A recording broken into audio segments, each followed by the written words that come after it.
નમસ્કાર, આપ સૌનું સ્વાગત છે આપણી ચેનલમાં. ભગવાન પ્રાર્થનાનો જવાબ કઈ રીતે આપે છે? શબ્દની સુગંધ. એ બુકની ત્રીજી સ્ટોરી સાંભળીશું. એક ડૉક્ટર એક વખત એમના ઘરથી ખૂબ દૂર આવેલા એક શહેરમાં જઈ રહ્યા હતા. એમનું નામ હતું ડૉક્ટર અહેમદ. એ એક મેડિકલ કોન્ફરન્સમાં હાજરી આપવા માટે જઈ રહ્યા હતા. આ એક એવી કોન્ફરન્સ હતી જેના માટે ડૉક્ટર અહેમદ ખૂબ જ ઉત્સુક હતા. એમણે રોગોની સારવાર અંગે કરેલી એક ખૂબ જ અગત્યની શોધ માટે એમને એમાં એવોર્ડ મળવાનો હતો. છેલ્લા ઘણા વર્ષોથી એમણે દિવસ રાત જોયા વગર સંશોધનનું કામ કર્યું હતું. એ બધી મહેનત આખરે ફળી હતી અને એના ફળ સ્વરૂપે તેઓએ એવોર્ડના હકદાર બન્યા હતા. ડૉક્ટરને મનોમન ભારે રોમાંચ થઈ રહ્યો હતો. ક્યારે એ શહેરમાં પહોંચી જવાય એની તાલાવેલી એમના ચહેરા પર સ્પષ્ટ વાંચી શકાતી હતી. પ્લેનમાં બેસી ગયા પછી પણ એ વારંવાર પોતાની ઘડિયાળ સામે જોઈ લેતા હતા. થોડી વારે એમનું મન કોન્ફરન્સના વિચારોમાં જ લાગી જતું હતું. બસ હવે ફક્ત 2 જ કલાક અને પછી ત્યાં. તેવો વિચાર પણ એમના મનમાં ઝબકી જતો હતો. પરંતુ એ જ વખતે અચાનક જ વિમાનના પાયલટ જાહેરાત કરી કે વિમાનના એન્જિનમાં ગંભીર તકલીફ ઊભી થવાના કારણે એમને નજીકના કોઈ પણ એરપોર્ટ પર તાત્કાલિક ઉતરાણ કરવું પડશે. ડૉક્ટરના મનમાં ફાળ પડી. સમયસર કોન્ફરન્સમાં નહીં પહોંચી શકાય એવી ચિંતા પણ એમને થઈ આવી. પરંતુ આવા આકસ્મિક સંજોગોમાં વિમાનને ઉતરાણ કરવું જ પડે તેમ હતું. ડૉક્ટર અહેમદ મનમાં ને મનમાં મૂંઝાવા લાગ્યા. જેવું વિમાને નજીકના એક નાના એરપોર્ટ પર ઉતરાણ કર્યું કે તરત જ ડૉક્ટર દોડતા હેલ્પ ડેસ્ક પર પહોંચ્યા. ત્યાં મદદ માટે ઊભેલી સ્ત્રીને પોતાની પરિસ્થિતિ સમજાવી. જેટલું બને તેટલું ઝડપથી પોતાને કોન્ફરન્સમાં પહોંચવું પડે તેવું છે એ પણ કહ્યું. પોતાને ત્યાં પહોંચવા માટેની સૌથી પહેલી ફ્લાઇટમાં બુકિંગ કરી આપવાની એમણે વિનંતી કરી. 1-2 કલાકમાં જ કોઈ ફ્લાઇટ હોય તો વધારે સારું, એવું ભાર દઈને જણાવ્યું. માફ કરજો સર, પેલી સ્ત્રીએ કહ્યું. તમારે જ્યાં પહોંચવાનું છે તે શહેર તરફ જવા માટે આવતા 10 કલાક સુધી અહીંથી બીજી કોઈ પણ ફ્લાઇટ નથી. પરંતુ તમને વાંધો ન હોય તો હું એક સૂચન કરું. એરપોર્ટની બહારથી જ કાર ભાડે મળે છે. જો તમારી પાસે ડ્રાઇવિંગ લાઇસન્સ હોય તો આરામથી 4 કલાકમાં તમે ત્યાં પહોંચી શકો. ટેક્સી કરતાં એ ઘણું સસ્તું પણ પડશે અને મારા માનવા પ્રમાણે તમારા માટે એ એક ખૂબ સારો વિકલ્પ છે. ડૉક્ટર અહેમદને એ સૂચન ખૂબ ઉપયોગી લાગ્યું. એમના માટે આમે હવે બહુ વિકલ્પ બચ્યા જ નહોતા. એમણે એક કાર ભાડે કરી લીધી. આમ તો લોંગ ડ્રાઈવનો એમને ખૂબ કંટાળો આવતો, પરંતુ એ દિવસે એમ કર્યા વિના છૂટકો પણ નહોતો. એમના મનમાં ફરીથી એક વખત કોન્ફરન્સના વિચારો શરૂ થઈ ગયા. થોડીક ક્ષણો માટે દબાઈ ગયેલો એ રોમાંચ ફરીથી જાગૃત થઈ ગયો. લાંબા અંતરના ડ્રાઇવિંગ માટેનો કંટાળો ખંખેરીને ડૉક્ટરે કાર મારી મૂકી. પરંતુ એ દિવસે કુદરત પણ જાણે કે ડૉક્ટરની વિરુદ્ધમાં બરાબરનો જંગ માંડીને બેઠી હોય એવું લાગતું હતું. ડૉક્ટરે હજુ તો માંડ 100 કિલોમીટર જ કાપ્યા હશે ત્યાં જ વાતાવરણમાં ભયંકર પલટો આવવાનું શરૂ થઈ ગયું. વાવાઝોડા જેવો પવન શરૂ થઈ ગયો. થોડી વારમાં જ અંધારો વરસાદ વરસવા માંડ્યો ને વરસાદમાં વચ્ચે બરફના કરા પણ પડતા હતા. ડૉક્ટરને કાર ચલાવવાનું મુશ્કેલી પડવા માંડ્યું. આગળ રસ્તો જોવામાં પણ તકલીફ પડતી હતી. આગળના કાચમાં જામતું પોતાના જ ઉચ્છ્વાસની વરાળનું પડ એ મુશ્કેલીમાં ઓર વધારો કરતું હતું. વરસાદ ઓછા થવાને બદલે દરેક ક્ષણે વધારે ને વધારે રૌદ્ર સ્વરૂપ પકડતો જતો હતો. આટલો બધો ભયંકર વરસાદ, ધૂંધળો રસ્તો અને અજાણ્યો પ્રદેશ, એ બધાને કારણે ડૉક્ટર અહેમદ રસ્તો ભૂલી ગયા.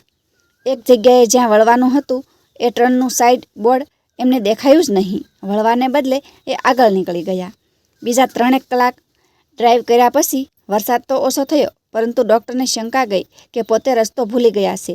પરંતુ હવે એ રસ્તે પાછા ફરતા પહેલાં થોડા આરામની તેમજ પેટમાં કંઈક નાખવાની જરૂરિયાત પણ ઊભી થઈ ગઈ હતી. એ રસ્તો એવો નિર્જન હતો કે રસ્તાની બાજુમાં કોઈ ધાબા કે રેસ્ટોરન્ટ પણ દેખાતા નહોતા. કોઈ ગામ જો દેખાઈ જાય તો એના કોઈ રહેવાસીનું માર્ગદર્શન મેળવી શકાય એ આશાએ ડૉક્ટર કાર ચલાવીએ જતા હતા. ઘણા વખત સુધી કોઈ ગામ દેખાયું નહીં. હવે એમને બરાબરનો થાક લાગ્યો હતો. હવે તો કોન્ફરન્સના વિચારો પણ બંધ થઈ ગયા હતા અને ત્યાં પહોંચવાની એમની ઉત્સુકતા પણ મરી પરવારી હતી. બસ હવે તો એકાદ ગામ દેખાઈ જાય તો ઊભા રહી જવું, એક જ વિચાર એમને આવતો હતો. અચાનક રસ્તાની બાજુમાં આવેલા એક જર્જરિત મકાન પર એમનું ધ્યાન પડ્યું. દૂર ગામ પણ દેખાતું હતું, પરંતુ ડૉક્ટર એટલા થાક્યા હતા કે એ ઘર નજરે પડતા જ એમનાથી બ્રેક લાગી ગઈ. કારમાંથી ઉતરીને એમણે એ ઘરનો દરવાજો ખટખટાવ્યો. એક વૃદ્ધ સ્ત્રીએ દરવાજો ખોલ્યો. દરવાજો અધોકડો રાખીને એણે આ માણસ કોણ છે, ક્યાંથી આવે છે, શું કામથી આવે છે એવું બધું પૂછ્યું. ડૉક્ટર અહેમદે પોતે રસ્તો ભૂલી ગયા છે એ કહ્યું. ઘણા કલાકના ડ્રાઇવિંગથી પોતે ખૂબ જ થાક્યા છે એમ પણ જણાવ્યું. ઘરમાં જો ટેલિફોન હોય તો પોતે ઉપયોગ કરવા માગે છે એવું પણ કહ્યું. પોતાના ઘરમાં ટેલિફોન નથી તેમજ છેલ્લા 24 કલાકથી લાઇટ પણ નથી એવું જણાવીને એ સ્ત્રીએ ઘરનો દરવાજો ખોલી નાખ્યો. પછી કહ્યું, જો ભાઈ, તમારે ઉતાવળ ન હોય તો તમે ઘડીક અંદર આવી શકો છો, અને વાંધો ન હોય તો મારે ત્યાં થોડુંક ખાઈને પછી આગળ વધજો. તમારો ચહેરો જોતા તમે ખૂબ જ થાક્યા હોય એવું લાગે છે. ડૉક્ટર અહેમદે 2 ક્ષણ વિચાર કર્યો. થાક અને ભૂખ તો લાગ્યા જ હતા. ઉપરાંત એ અજાણ્યા પ્રદેશમાં રસ્તો શોધવામાં અને મૂળ રસ્તે ફરીથી ચડવામાં કેટલો સમય લાગે એ પણ નક્કી નહોતું. એમણે એ વૃદ્ધ સ્ત્રીનો પ્રસ્તાવ સ્વીકાર લીધો. હાથમાં ધોઈને ડૉક્ટર ડાઇનિંગ ટેબલ પર નાસ્તાને નેલ આપવા બેઠા. આટલા થાક પછી ગરમ નાસ્તો અને ચા મળવાથી એમને ઘણું સારું લાગ્યું હતું. ભાઈ, તમને વાંધો ન હોય તો હું પ્રાર્થના કરી લઉં. મારી પ્રાર્થનાનો સમય થઈ ગયો છે, પેલી સ્ત્રીએ કહ્યું. ડૉક્ટરે હકારમાં માથું હલાવ્યું. ચાની ચૂસકી લેતા લેતા મીણબત્તીના ઝાંખા અજવાળામાં ડૉક્ટરે જોયું કે પેલી સ્ત્રી એક ઘોડિયાની બાજુમાં બેસીને પ્રાર્થના કરી રહી હતી. નવાઈની વાત એ હતી કે એકવાર પ્રાર્થના પૂરી થાય પછી એ સ્ત્રી ઊભી થવાને બદલે ફરીથી પ્રાર્થના શરૂ કરી દેતી હતી. વચ્ચે વચ્ચે એ ઘોડિયા સામે જોઈ લેતી હતી અને ક્યારેક તો પોતાના આંસુ પણ લૂસી લેતી હતી. ડૉક્ટરને થયું, નક્કી આ સ્ત્રી કંઈક તકલીફમાં છે. એના આંસુ કહી રહ્યા હતા કે તકલીફ સાદી નહીં પણ ગંભીર છે. કદાચ એને કોઈ મદદની જરૂર હોય અને પોતે ક્યાંક મદદરૂપ થઈ શકે તેમ હોય તો તે પોતે એ માટે તૈયાર છે એવું જણાવવા એણે કહ્યું, બહેન, જો તમને વાંધો ન હોય અને મારા જેવા અજાણ્યાને કંઈ કહી શકતા હો તો હું તમારા દુઃખ વિશે સાંભળવા અને બને તો મદદરૂપ થવા તૈયાર છું.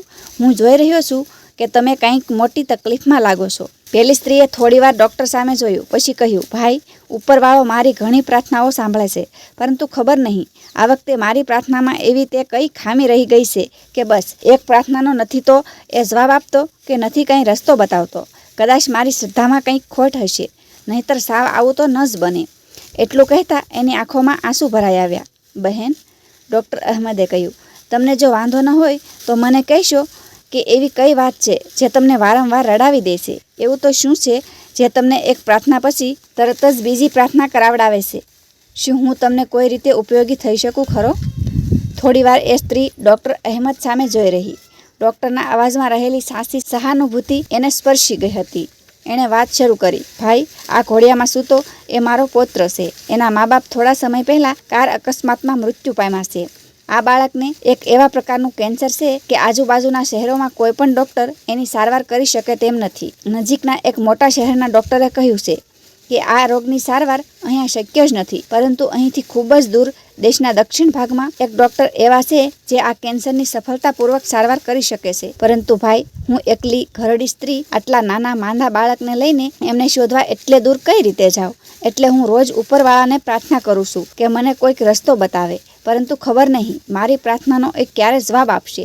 ફરી એકવાર એ સ્ત્રીની આંખો સલકાઈ ગઈ. તમને એ ડૉક્ટરનું નામ, સરનામું કે બાળકના કેન્સરનો પ્રકાર એવું કંઈ ખબર છે? ડૉક્ટરે પૂછ્યું. હા ભાઈ, દીકરીની ફાઇલમાં એ ડૉક્ટરનું નામ તેમજ બીજી બધી વિગત લખી છે. ઊભા રહો, હું તમને એ જોઈને કહું. એ સ્ત્રીએ બાજુના ટેબલ પર પડેલી એના પૌત્રની લઈને ખોલી. શું નામ છે એ ડૉક્ટરનું? ડૉક્ટરે પૂછ્યું. ડૉક્ટર અહેમદ. એ ફેલાણા શહેરમાં રહે છે, પેલી સ્ત્રીએ જવાબ આપ્યો. ડૉક્ટર અહેમદની બંને આંખોમાંથી આંસુની ધાર વહી નીકળી. એણે રડતા રડતા જ કહ્યું, બહેન, ખરેખર ઉપરવાળો ખૂબ મહાન છે. એણે વિમાનમાં ખોટકો ઊભો કર્યો, વાવાઝોડું મોકલ્યું, અનરાધાર વરસાદ વરસાવ્યો, મને રસ્તો પણ ભૂલાવી દીધો. આ બધું એણે એટલા માટે કર્યું કે એ તમારી પ્રાર્થનાનો જવાબ જરા જુદી રીતે આપવા માંગતો હતો. એ તમને ડૉક્ટર અહેમદ સુધી પહોંચાડવા રાજી નહોતો, કારણ કે તમને કેટલી તકલીફ પડી શકે એ વાત એ બરાબર જાણતો હતો. એટલે જુઓ, એ ડૉક્ટર અહેમદને જ તમારી પાસે લઈ આવ્યો. બહેન, હું જ છું એ ડૉક્ટર અહેમદ. પેલી સ્ત્રી રડતા રડતા બોલી, હે ભગવાન, તું ખરેખર મહાન અને ખૂબ જ દયાળુ છે. પ્રાર્થનાનો જવાબ આપવાની તારી રીત ખરેખર નિરાળી છે. ડૉક્ટર અહેમદ પણ આંખમાં આંસુ સાથે એ જ શબ્દો મનમાં બોલતા હતા. દોસ્તો, દિલથી કરેલી પ્રાર્થના કદી નિષ્ફળ નથી જતી. આપને આ સ્ટોરી કેવી લાગી એ કોમેન્ટ કરીને જરૂર કહેજો. અને વિડીયો ગમ્યો હોય તો વિડીયોને લાઈક કરવાનું ના ભૂલશો. ફરી જલ્દી મળીશું નવા વિડીયો સાથે. ત્યાં સુધી જય હિન્દ, જય ભારત.